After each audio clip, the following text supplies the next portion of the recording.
Subscribe to our channel by clicking the subscribe button. Click the bell button and enjoy the latest uploads from our channel. Ahilya के हाथ में लग गई है दोस्तों जीत की चाबी। नमस्कार, स्वागत करती हूँ आपका आपके अपने चैनल हंग्री स्पिरिट्स में। हंग्री स्पिरिट्स देख रहे सारे दर्शकों का मैं अंजू शर्मा दिल से स्वागत करती हूँ। रेनू को टूटा हुआ देख के अहिल्या भी टूट गई, नहीं देख पाई अपनी सखी को इस हालत में, इसीलिए वो वहां से सीधी उस जगह पे गई जहां पे उसको लग रहा था, उम्मीद थी कि यहाँ से मुझे रास्ता जरूर मिलेगा। वो था ज्ञान कक्ष। ज्ञान कक्ष में ही उनको मिली अपनी जीत की चाबी। चलिए बात करते हैं, मगर पहले वही गुजारिश, जिन्होंने अभी तक चैनल को सब्सक्राइब नहीं किया है कर लीजिए, साथ में दोस्तों बेल आइकन दबाइएगा ताकि आपको हमारे वीडियोस के नोटिफिकेशन मिलते रहे। तो ज्ञान अर्जित करना क्यों जरूरी होता है, ये हमने समझा है इस सीरियल के थ्रू, इनकी और जो मल्हार राव होलकर है, अहिल्या और मल्हार राव होलकर की बातों के थ्रू, उन डायलॉग्स के थ्रू जो उन्होंने आपस में शेयर किए। इस पे बात करना इसलिए भी जरूरी है दोस्तों क्योंकि ज्ञान को सिर्फ ज्ञान समझ के लेना कि हमें ये डिग्री चाहिए, हमें ये डिग्री चाहिए, वो डिग्री चाहिए, उससे खत्म नहीं होता है। ज्ञान का मतलब है कि आपकी सोच, आपके विचार कितने शुद्ध होते हैं इसके बाद, और आप कैसे सही समय पे सही जो है डिसीजन ले पाते हो। वो मुझे इस सीन से पूरी तरह से समझ में आया।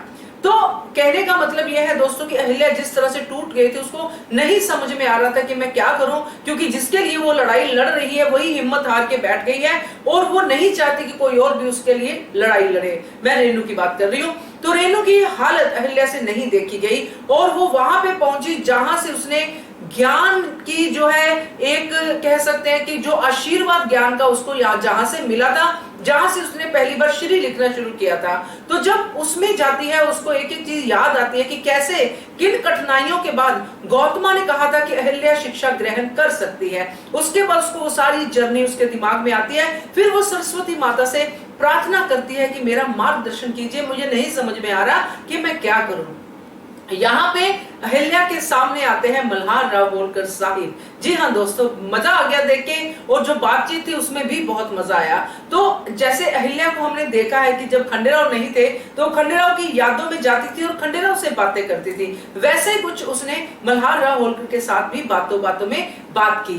तो मल्हार राव होलकर जिस तरह की शख्सियत है, वो शख्सियत जिसने हमेशा अहिल्या को सही रास्ता दिखाया है, हमेशा उसका साथ दिया है, चाहे वो बचपन की अहिल्या हो या अब बड़ी हो गई है वो अहिल्या हो, मगर उनका साथ देने का तरीका बहुत ही प्यारा है दोस्तों।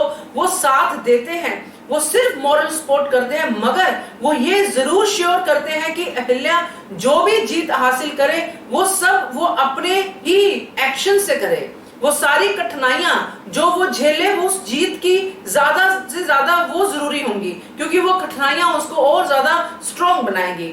हमने देखा बचपन में भी अगर वो चाहते तो सीधा सीधा ऑर्डर दे देते कि नहीं शिक्षा ग्रहण करेगी अहिल्या, मगर उन्होंने नहीं किया। उन्होंने गौतमा को जो भी उन्हें शर्तें रखी, उन शर्तों पे अहिल्या को जो कुछ भी परीक्षाएं देनी थी वो दी उसने। तो ये है मल्हार राव होलकर, ये है असली गुरु का काम। अगर हम ही जैसे होता है नॉर्मली, छोटी सी एग्जांपल दूंगी कि अगर बच्चों का होमवर्क हम ही कर करके देना शुरू कर देंगे तो बच्चे सीखेंगे कहां से। तो ये बहुत ही बढ़िया वाली शिक्षा जो है मिलती है।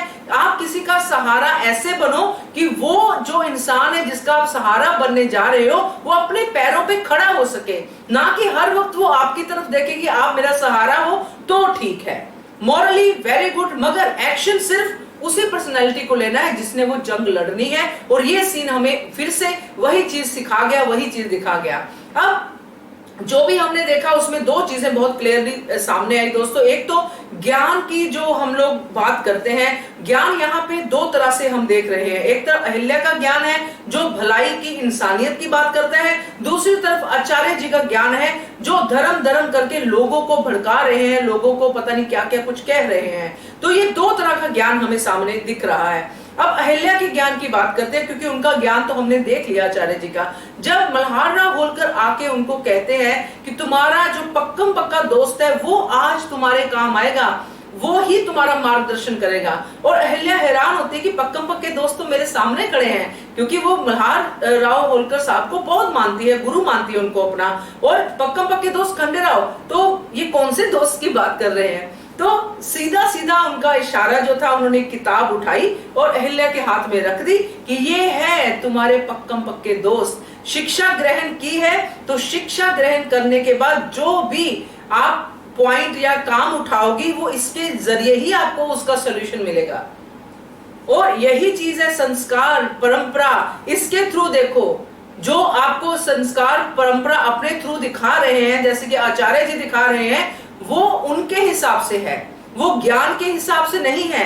और जो बहुत बड़ी बात जो हम लोग हर रोज करते हैं कि जो मल्हारराव होलकर ने कही कि इंसान के लिए ही तो ये सब बना है, देश धर्म देव ये सब इंसानों के लिए तो बने हैं। अगर इंसान इसी में उनका दम घुट जाएगा इंसानों का, तो फिर इनका फायदा ही क्या है। तो मुझे बहुत अच्छा लगा ये सब कन्वर्सेशन सुन के दोस्तों, मेरा हौसला भी और बढ़ गया, क्योंकि काफी बार होता है कि लोग इस बात से भी नाराज हो जाते हैं कि नहीं नहीं धर्म में ऐसा नहीं है, आप ऐसे कैसे बोल सकते हो।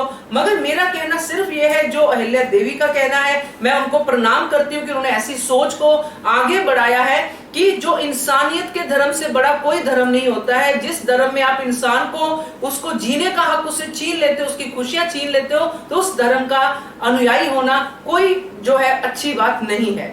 तो मेरा यह मानना है, इसीलिए अब इस वीडियो में हमें साफ दिख गया है कि अहिल्या की जीत पक्की है, क्योंकि उसको ज्ञान की जो चाबी है वो मिल गई है फिर से, और फिर से उसने सारे वेद उपनिषद सब पढ़ने शुरू कर दिए, जिसमें से उसको सोल्यूशन भी मिल गया है। क्या कहते हो आप? कमेंट करके बताइए। देखते रहिए channel hungry spirits. Thank you so much.